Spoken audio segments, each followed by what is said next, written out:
le Seigneur va venir régner sur cette terre et instaurer la paix. Il n'y aura plus la famine, ni la guerre, ni la maladie, ni le racisme, ni la méchanceté. Le monde tel que nous le connaissons, je ne parle pas d'un monde spirituel ou du paradis, non.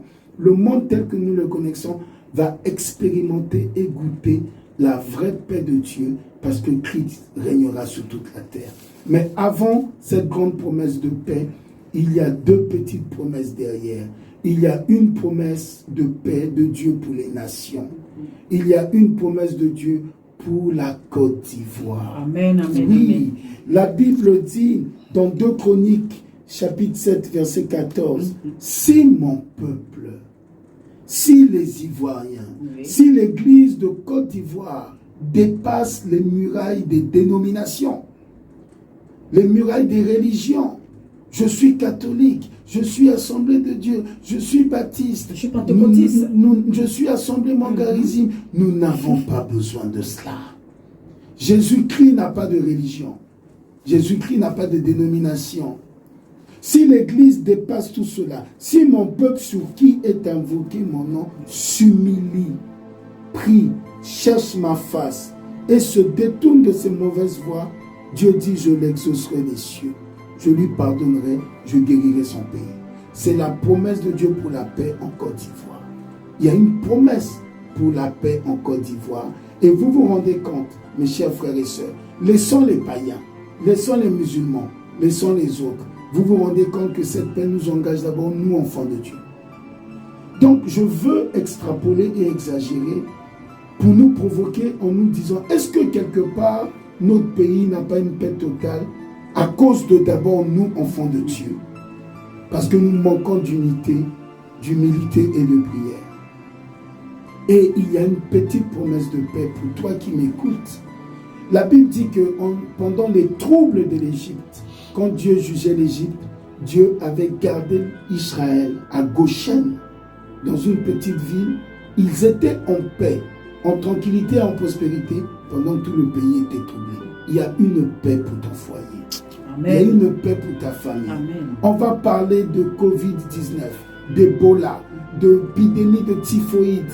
On va parler de coupeurs de route, de microbes et de troubles. Mais si vous faites de Jésus-Christ la fondation et le centre de votre foyer, de votre famille, vous aurez la paix de Dieu. Amen. Pendant que tout le monde sera troublé. Alléluia. Voilà, merci, cher ministre du Seigneur. Vous avez déjà répondu à la question qui suit, est-ce qu'on peut vivre un jour dans un monde de paix? Vous avez déjà répondu à cette question. Pouvez-vous prodiguer des sages conseils à toute la population qui nous suit aujourd'hui à l'occasion de cette journée nationale de la paix et surtout que peut-on retenir si vous avez un message de paix? Merci, maman Katissa. Je veux vous remercier.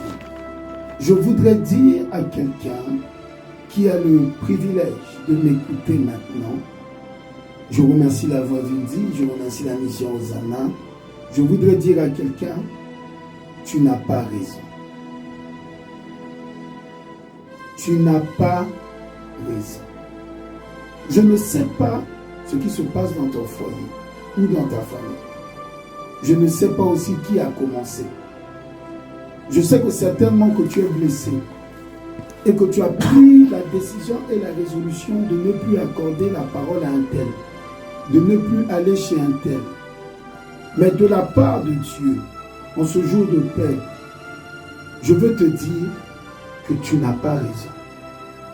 Peut-être qu'on a fait un conseil de famille où vous êtes allé au tribunal de Dambokro, pardonnez-moi, où vous êtes allé à la gendarmerie, et puis la loi humaine t'a donné raison.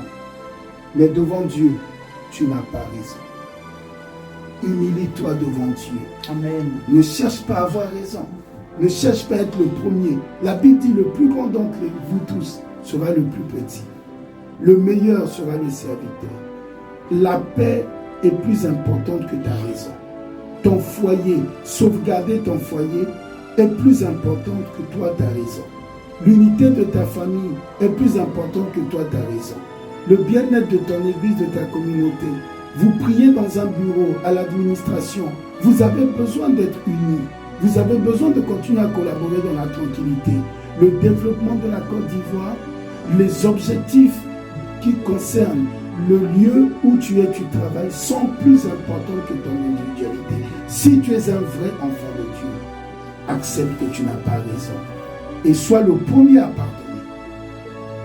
Sois le premier à pardonner. Ne cherche pas la justice des hommes. Laisse Dieu cicatriser ton cœur. Laisse Dieu te venger.